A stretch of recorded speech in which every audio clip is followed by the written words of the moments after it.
Topic है antioxidant and fertility. मतलब मेरे पास बहुत टाइम पेशेंट आते हैं, बोलते हैं सर क्या खाना खाने से, क्या फूड हम लोग अगर खाएंगे उससे हम लोग का फर्टिलिटी बढ़ जाएगा, जिसमें हम लोग का एग क्वालिटी बढ़ जाएगा, जिसमें हम लोग का स्पर्म क्वालिटी बढ़ जाएगा, जिसमें आपका जल्दी सक्सेस होगा। ये बहुत लोगों का एक कॉमन क्वेश्चन रहता है सबका, हम खाने में क्या खाएं। तो इसीलिए मैंने सोचा सबको एक बार मैं सबको समझा दूं कि आपका which is the fertility diet. और फर्टिलिटी डाइट उसके ऊपर और एक अच्छा चीज़ है, उसको हम बोलते हैं एंटीऑक्सीडेंट बोल के। एंटीऑक्सीडेंट का मतलब क्या है, कोई सुने हैं पहले इसका नाम पहले? सो एंटीऑक्सीडेंट का मतलब है ये एक सप्लीमेंट है, मतलब एक खाने में नहीं तो डाइट में, खाने में उसके साथ हम एक सप्लीमेंट भी देते हैं, जिसमें क्या करता है आपका जो ऑक्सीडेटिव स्ट्रेस को कम कर लेता है बॉडी में। ऑक्सीडेटिव स्ट्रेस क्या है? ऑक्सीडेटिव स्ट्रेस का मतलब है उसमें एक फ्री रेडिकल्स आता है, वो आपका स्पर्म और एग का क्वालिटी को ख़राब करता है। तो उसी के लिए हमें एंटीऑक्सीडेंट देना पड़ता है, जिसमें आपका ऑक्सीडेटिव स्ट्रेस कम हो जाएगा, जिसमें फ्री रेडिकल जो है वो कम हो जाएंगे, और उसमें आपका जो एग और स्पर्म को जो डैमेज कर रहा है उसको हम प्रिवेंट कर सकते हैं। ये है एंटीऑक्सीडेंट देने का उसका इम्पोर्टेंस। सो अगर हम हस्बैंड में ये एंटीऑक्सीडेंट जिसमें है वही डाइट अगर खाते हैं, उसमें उनका क्या क्या बेनिफिट्स है। पहले अगर एंटीऑक्सीडेंट आप लेते हैं तो स्पर्म का क्वालिटी बढ़ जाता है, उसका मोटिलिटी बढ़ जाता है, एंड और एक डीएनए डैमेज होता है स्पर्म में। अगर आपका ज़्यादा फ्री रेडिकल हो तो ऑक्सीडेटिव स्ट्रेस होने से स्पर्म का डीएनए डैमेज हो जाता है। अगर आप एंटीऑक्सीडेंट लेते हैं तो क्या करता है, वो डीएनए को प्रोटेक्ट करता है, जिसको हम डीएनए फ्रैगमेंटेशन बोलते हैं। तो डीएनए फ्रैगमेंटेशन होने नहीं देता, उसको प्रोटेक्शन देता है स्पर्म को। तो जिसमें इसलिए मैं बोलता हूँ कि एंटीऑक्सीडेंट जिसमें है वही खाना आपको खाना चाहिए। तो आप लोग मुझे पूछेंगे जी सर एंटीऑक्सीडेंट किस में है, कौन सा खाना में है? तो ये आप सबको अवेयरनेस के लिए जो फूड्स इजीली अवेलेबल है आज आपके पास भी है, उसको हम रेगुलर फूड में आप यूज कर सकते हैं। जैसे आप लोग का एंटीऑक्सीडेंट कौन कौन से में है? विटामिन सी, विटामिन ई, उसके बाद आप लोग का जिंक हो गया, सेलेनियम हो गया, देन कोएंजाइम Q10 है, L-कार्निटाइन है, लाइकोपीन है। ये सारा जो है ये एंटीऑक्सीडेंट बोलते हैं हम। तो ये चीज़ जो आपका है एंटीऑक्सीडेंट, इसमें आपका पर्टिकुलरली जो मेन है जिनको स्पर्म क्वालिटी बढ़ाना है, ये जो एंटीऑक्सीडेंट उन लोगों को खाना चाहिए। उसके बाद फिर फीमेल में, वोमेन में कौन सा एंटीऑक्सीडेंट है वो सब भी आपको पता होना चाहिए। अगर आप एंटीऑक्सीडेंट देते हैं, इसमें क्या होता है ना, एग का क्वालिटी बढ़ जाता है, उसके साथ जो ओवारी का रेस्पॉन्स अच्छा होता है, माना अच्छा क्वालिटी का एग बनता है और उन लोग का जल्दी सक्सेस हो जाता है। तो उसके साथ और एक अच्छा चीज़ मैं आप सबको बता रहा हूँ, जिन लोग एंटीऑक्सीडेंट रिच फूड खाते हैं उनका एंडोमेट्रियल रिसेप्टिविटी अच्छा रहता है। मतलब अगर बच्चा कंसीव होता है उसको अच्छे से चिपक पाएगा, मतलब उसका इम्प्लांटेशन अच्छा होगा, इसमें सक्सेस ज़्यादा होता है। और नेक्स्ट और एक बड़ा एडवांटेज है, जिन लोग आपका एंटीऑक्सीडेंट खा रहे हैं प्रेगनेंसी प्लान करने के पहले, उनका मिसकैरेज नहीं होता, मैंने मिसकैरेज होने का चांसेस बहुत कम हो जाता है, अबॉर्शन नहीं होता। तो ये सारा बहुत सारा एडवांटेज है जिन लोगों का ये जो एंटीऑक्सीडेंट खाने का जो इम्पोर्टेंस है। लेकिन आपको एंटीऑक्सीडेंट जितना ज़रूरी उतना खाना है, उतना ज़्यादा भी हम लोग बहुत टाइम में बहुत लॉन्ग ड्यूरेशन का सप्लीमेंट भी देने का ज़रूरत नहीं है।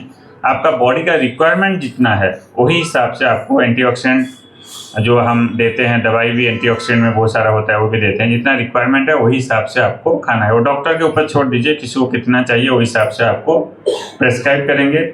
लेकिन आपका काम है जो फूड एंटीऑक्सीडेंट में ज़्यादा है, जिस एंटीऑक्सीडेंट जो नाम बताया मैंने, इस जो फूड में ज़्यादा है वही फूड आपको रेगुलर आपका जो बैलेंस डाइट होता है वो डाइट में आपको सबको खाना चाहिए। तो आप लोग पूछेंगे सर फीमेल एग क्वालिटी बढ़ाने के लिए कौन कौन सा एंटीऑक्सीडेंट खाना चाहिए? इसमें भी आपको जिस लोग को आपका एग क्वालिटी बढ़ाने के लिए आप विटामिन सी खा सकते हैं, vitamin E, coenzyme Q10, then आप लोग का ओमेगा 3 फैटी एसिड आता है वो खा सकते हैं। देन मेलाटोनिन एक बहुत अच्छा चीज़ है, वो भी आप लोग खा सकते हैं, जिसमें एग क्वालिटी बढ़ता है और एंटीऑक्सीडेंट के हिसाब से काम करता है। सो मैं एवरीवन आई रेकमेंड करता हूँ जिन लोगों को बैलेंस डाइट ले रहे हैं उसमें आपको फ्रूट्स, वेजिटेबल्स एंड नट्स, ये सब आपका रेगुलरली फूड में आप सब यूज कीजिए। आप लोग पूछेंगे सर जो एंटीऑक्सीडेंट तो नाम बताया आपका, जो जैसे विटामिन सी हो गया, ई हो गया, सेलेनियम हो गया, जिंक, लेकिन ये कौन से खाने में ज़्यादा है ये सब भी आपको पता होना चाहिए। सो विटामिन सी किस में ज़्यादा है आपको पता है?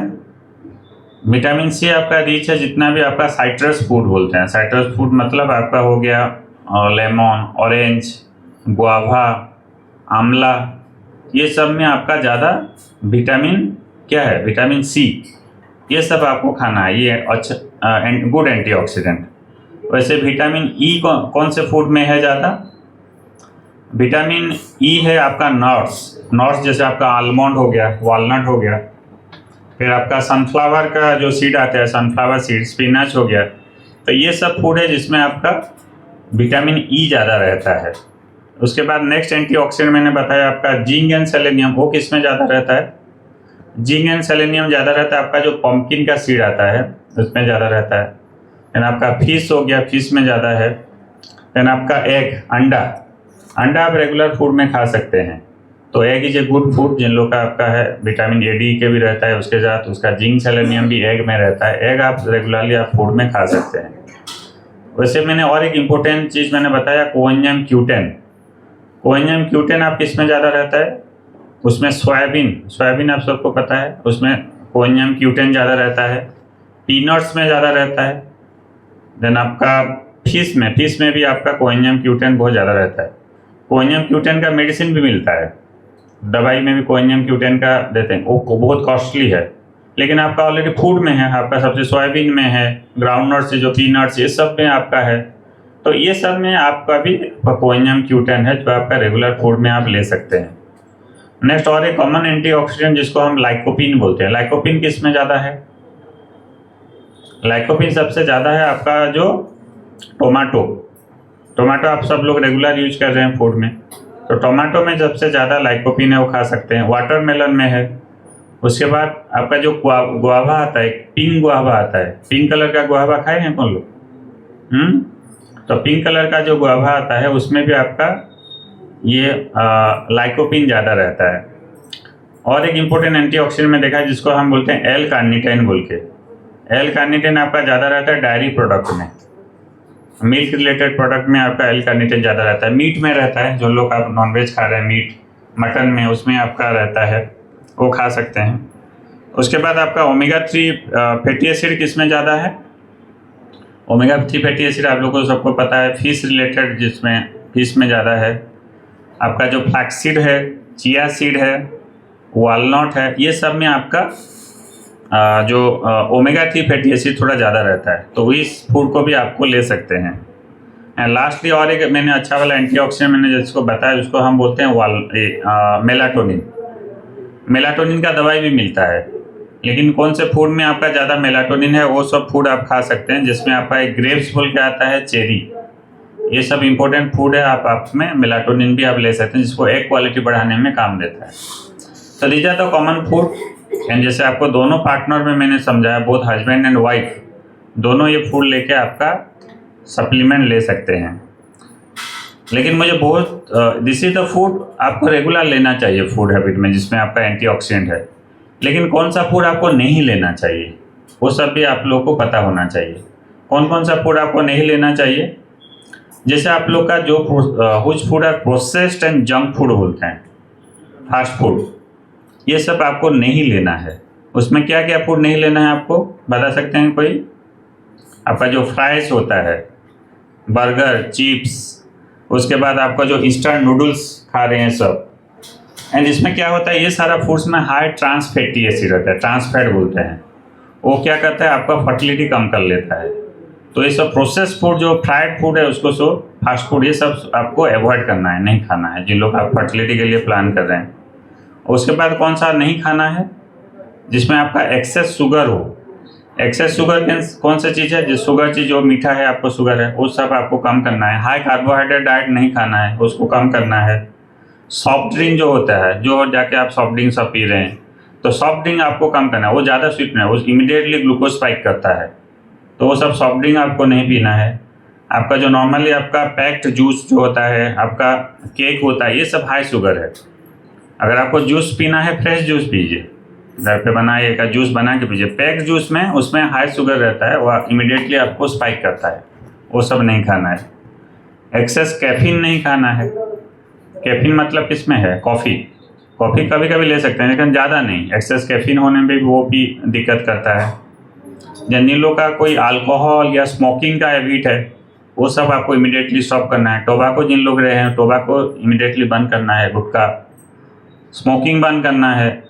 तो इसमें क्या करते हैं, स्मोकिंग वन ऑफ द जिसमें मैंने देखा है, अगर जिन लोगों को ज़्यादा स्मोकिंग करता है उनका जो स्पर्म का डीएनए को डैमेज कर देता है और जिसमें डीएनए फ्रैगमेंटेड हो जाता है। अगर वही बच्चा में अगर प्रेगनेंसी हो भी, वो मिसकैरेज हो जाता है क्योंकि ऑलरेडी स्पर्म का डीएनए डैमेज होगा। तो इसी के कारण आप अगर प्रेगनेंसी के लिए प्लान करते ये सारा हैबिट आपको बंद करना है, then you plan for a pregnancy. Then और एक आपका जो रिफाइंड कार्बोहाइड्रेट होता है, रिफाइंड कार्बोहाइड्रेट कौन सा है? जैसे आपका वाइट ब्रेड हो गया, देन पिज़्ज़ा हो गया, ये सब भी बहुत लोग लेते हैं। ये भी क्या करता है, बहुत जल्दी आपको ग्लूकोज को स्पाइक करता है, बढ़ा देता है। तो वही लोग भी आप अवॉइड कर सकते हैं। बहुत टाइम में आप लोग आर्टिफिशियल स्वीटनर यूज कर रहे हैं, जैसे डाइट सोडा हो गया, देन आपका शुगर फ्री प्रोडक्ट जो आपको यूज़ कर रहे हैं, वो सब भी आपको थोड़ा हार्मोन इम्बेलेंस करवाता है। तो आप जो स्वीटनर अगर यूज करते हैं, आपको जो नेचुरल स्वीटनर है वो क्या है? वो स्टीविया बोल के आता है। स्टीविया यूज कर पाते हैं, that is a natural sweetener. तो this is a tips for everyone.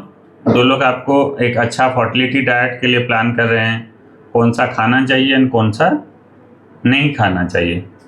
तो आप लोग को इम्पोर्टेंट मैं 5 टिप्स दे रहा हूँ जो लोग आपको फॉलो करें। जिन लोग का कॉमन डाउट रहता है क्या खाना है क्या नहीं खाना है, उसलिए पहले आपको ईट ए बैलेंस्ड डाइट। जिस डाइट में सब कुछ हो, आपको फ्रूट्स हो, वेजिटेबल्स हो, प्रोटीन हो, सब बैलेंस, मिनरल्स हो, विटामिन हो, सब एक बैलेंस डाइट लेके आपको खाना है। मैं डाइट चार्ट भी सबको देता हूँ, समझाता हूँ कैसे खाना है। आपका वेट मैनेज करना है, वजन नहीं बढ़े वो देखना है आपको। वजन बढ़ने से सारा प्रॉब्लम होता है। जो फीमेल में पीसीओडी होता है, मेन कॉज है वजन बढ़ने से। वेट बढ़ने से पीसीओडी होता है, क्वालिटी ख़राब होता है, उसके बाद आप पीरियड रेगुलर नहीं होता है। That is the most common cause of infertility.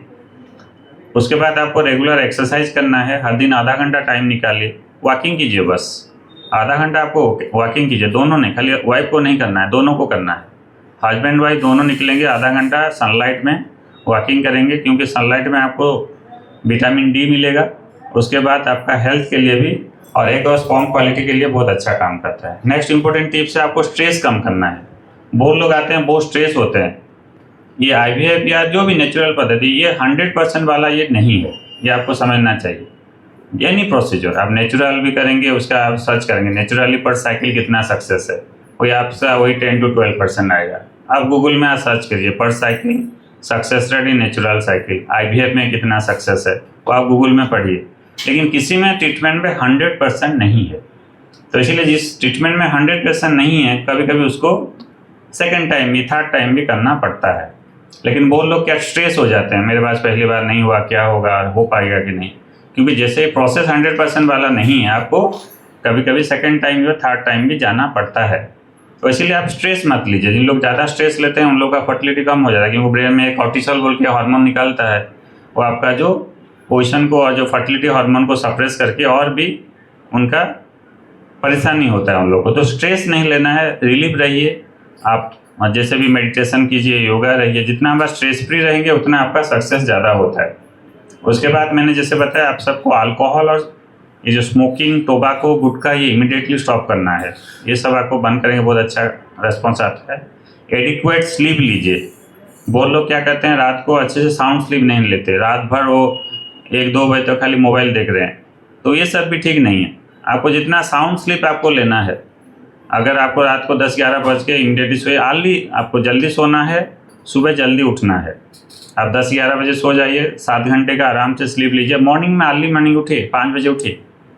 लेकिन आपको लेट नाइट तक ये सब बैड हैबिट्स मत कीजिए। एक हेल्दी स्लीप अच्छा है, 7 से 8 घंटा सोना बहुत ज़रूरी है।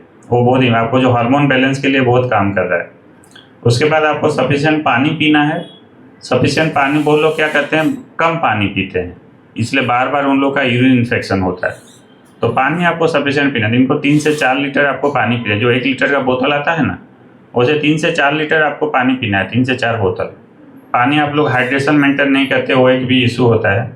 एंड लास्टली आपको जितना भी मैंने एंटीऑक्सीडेंट बताया वो एक डॉक्टर के प्रेस्क्रिप्शन के हिसाब से ही लीजिए, अपना मत जैसे मेडिसिन स्टोर में जाके मत लीजिए मुझे एंटीऑक्सीडेंट दीजिए, दैट शुड नॉट भी। आपको कितना क्वांटिटी का चाहिए, कितना ड्यूरेशन का चाहिए, वो डॉक्टर ही एडवाइस करेंगे। तो any antioxidant you are taking, you are take, आप ले सकते हैं लेकिन with a doctor prescription and doctor advice, ठीक है ना। This is awareness for everyone. कुछ लोग का कुछ क्वेश्चन है तो पूछ सकते हैं।